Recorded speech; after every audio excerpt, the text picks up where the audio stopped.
Chapter 1. The Night Shift. Jason hated the night shift. Working as a security guard at an old, abandoned hospital on the outskirts of town wasn't exactly the career he had envisioned. But bills had to be paid, and work was work. The hospital, St. Mary's, had been closed for years. Rumors circulated about why it shut down. Some said it was due to financial problems. Others claimed it was because of a series of mysterious deaths. Regardless of the reason, the building now stood empty, a decaying monument to the past. Jason's shift started at midnight. The cold winter air bit at his face as he unlocked the front gate and made his way to the security office. He flicked on the lights, revealing a small room with a desk, a chair, and a bank of monitors showing various parts of the hospital. Everything seemed normal, as usual. As he settled in for the long night ahead, Jason decided to pass the time by browsing Reddit. He was a fan of the NoSleep subreddit, where users posted fictional horror stories. The stories were usually eerie, but knowing they were made up allowed him to enjoy them without fear. Chapter 2. The First Story. Jason scrolled through the posts, looking for something interesting. He found a thread titled "Chilling Stories from Reddit" and clicked on it. The first story was about a man who received texts from his dead wife. As Jason read, he felt a chill run down his spine. He shook it off, reminding himself it was just a story. Just as he was about to finish the post, the power in the hospital flickered. The monitors went black, and the room was plunged into darkness. Jason's heart raced as he fumbled for his flashlight. The power outages weren't uncommon, but they always unnerved him. The emergency lights kicked in, casting a dim glow over the hallway outside the office. Jason decided to do a quick check of the building to ensure everything was secure. He grabbed his flashlight and stepped into the corridor, the beam of light cutting through the darkness.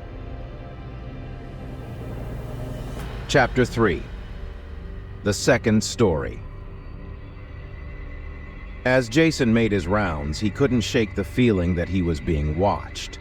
He blamed it on the story he had just read.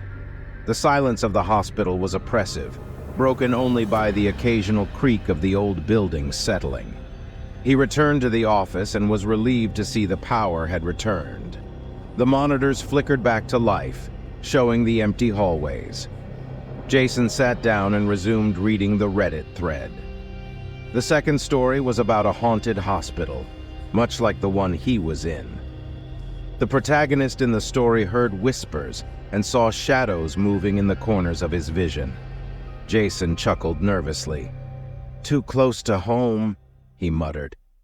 Suddenly, a movement on one of the monitors caught his eye. He leaned forward, squinting at the screen. In the corridor outside the old surgical wing, a shadow moved. His heart skipped a beat. He switched to the camera's night vision mode, but the corridor was empty. Jason tried to convince himself it was just a trick of the light. Yet, the uneasy feeling persisted. Chapter 4. The Third Story. Determined to distract himself, Jason continued to the third story. This one was about a man who found an old diary in his attic. The diary detailed the gruesome experiments conducted in a hospital. The more the man read, the more he realized the hospital was in his town, and the experiments were still happening. Jason's anxiety grew with each paragraph. He was on edge, jumping at every little noise. He glanced at the monitors frequently, half expecting to see something sinister. As he finished the story, he heard a faint whisper behind him. He spun around, flashlight in hand, but there was nothing there. The office was empty. "Get a grip, Jason," he told himself. But the whispering continued, growing louder. It seemed to be coming from the corridor. Chapter 5. The encounter Jason decided to investigate. He stepped into the hallway, the whispers echoing around him. The sound seemed to be coming from the old surgical wing. He walked cautiously, the beam of his flashlight illuminating the peeling paint and broken tiles. As he approached the surgical wing, the whispers grew louder. Jason's hands trembled, but he pressed on. He reached the door to the operating room and hesitated. Summoning his courage, he pushed it open. The room was empty, but the whispers persisted, now a cacophony of disembodied voices. Jason swept the room with his flashlight, but saw nothing unusual. He was about to leave when the temperature dropped suddenly. His breath fogged in the air. A figure appeared at the far end of the room. It was a woman dressed in a hospital gown, her eyes hollow and her skin deathly pale. Jason's blood ran cold as she started to move towards him, her feet not touching the ground. Chapter 6. The Truth.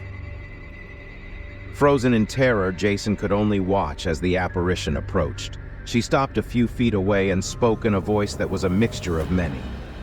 "You shouldn't be here," she whispered. "They are coming." Jason stumbled back, the flashlight slipping from his grasp and rolling away. The room plunged into darkness, and he felt a cold hand on his shoulder. He screamed and ran, not daring to look back. The whispers followed him, echoing through the hallways. He burst into the security office and slammed the door shut. The monitors showed the corridors swarming with shadowy figures. Panic set in as he realized he was trapped. He frantically dialed his supervisor, but the call wouldn't go through. The whispers were in the office now, surrounding him. In a last-ditch effort, Jason posted his experience on Reddit, hoping someone could help him. As he hit post, the room grew colder, and the shadows closed in. Epilogue. The next morning, the day shift security guard arrived to find the office empty. Jason was gone, leaving behind his flashlight and a phone with a Reddit thread open on the screen. The final post was titled, "Chilling Stories from Reddit," and it detailed a security guard's last shift in an old, haunted hospital. To this day, users on the subreddit debate whether the story was real or a clever piece of fiction. Some claim to have seen shadows moving in the corridors of St. Mary's, while others believe Jason's tale was just another chilling story from Reddit. But those who know the hospital's history aren't so sure. They say the whispers still echo through the empty halls, and the shadows are always watching, waiting for the next unfortunate soul to wander in.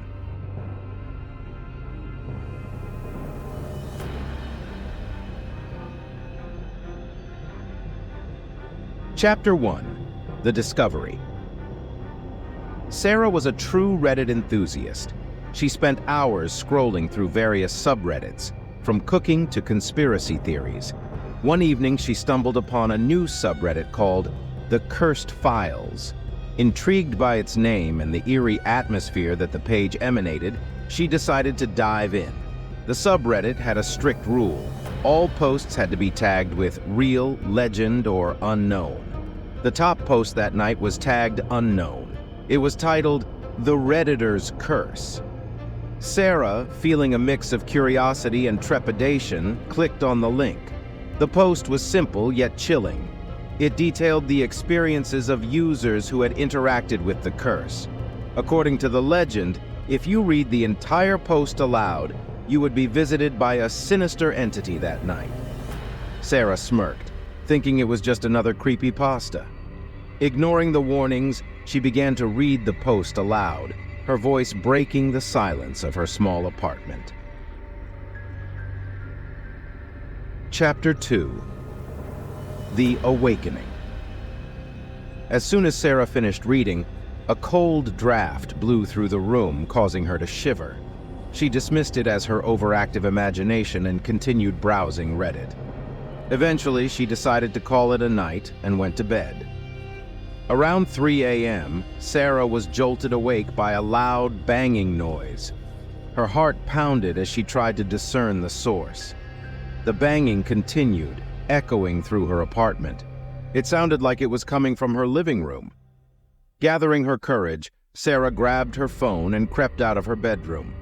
She turned on the hallway light and cautiously made her way to the living room. The banging had stopped, but the room felt colder than usual.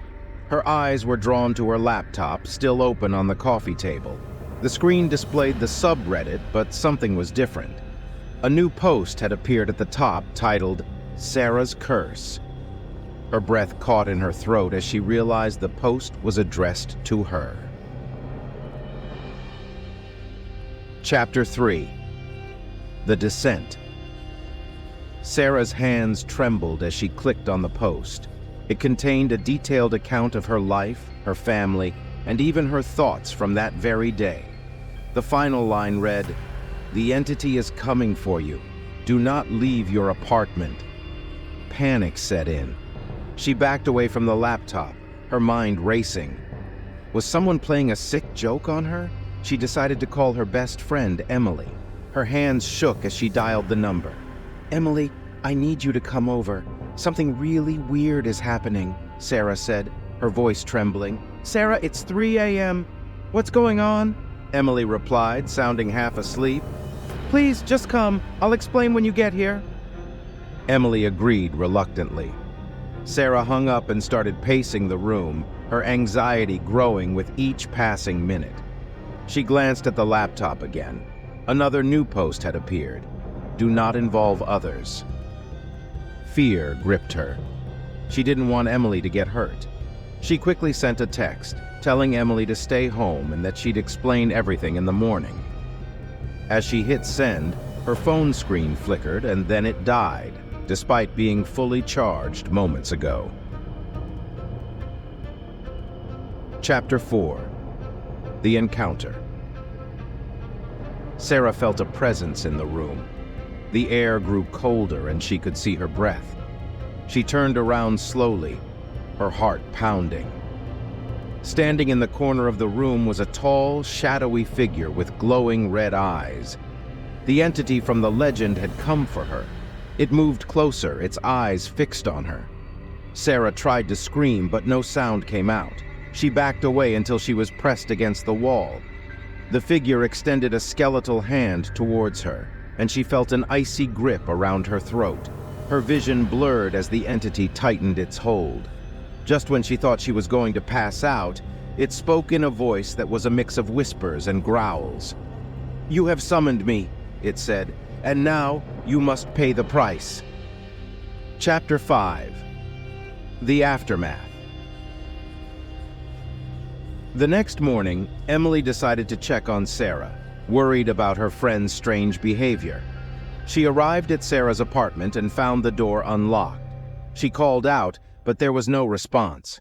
Emily entered and immediately noticed the cold. She found Sarah lying unconscious on the living room floor. Panicked, she called an ambulance. Sarah was taken to the hospital where doctors were baffled by her condition. She remained in a coma, her body unresponsive but stable. Emily, desperate for answers, returned to Sarah's apartment. She noticed the laptop on the coffee table and the open Reddit page. The last post sent shivers down her spine. The entity has claimed its victim. Despite her fear, Emily started researching the subreddit and found numerous posts from people who had similar experiences. She realized that Sarah wasn't the first victim of the Redditor's curse, and she wouldn't be the last. Emily decided to warn others. She created a new post on the Cursed Files subreddit, detailing Sarah's experience and urging people not to read the curse aloud. She hoped her warning would be heeded, but deep down, she feared that the lure of the unknown would continue to draw in new victims. As she hit post, the lights in the apartment flickered. A cold draft blew through the room and Emily felt a chill run down her spine. She glanced at the screen one last time before shutting the laptop. Outside, the sun was setting, casting long shadows that seemed to move with a life of their own. Emily couldn't shake the feeling that she was being watched. The entity was always looking for its next victim, and now it knew her name.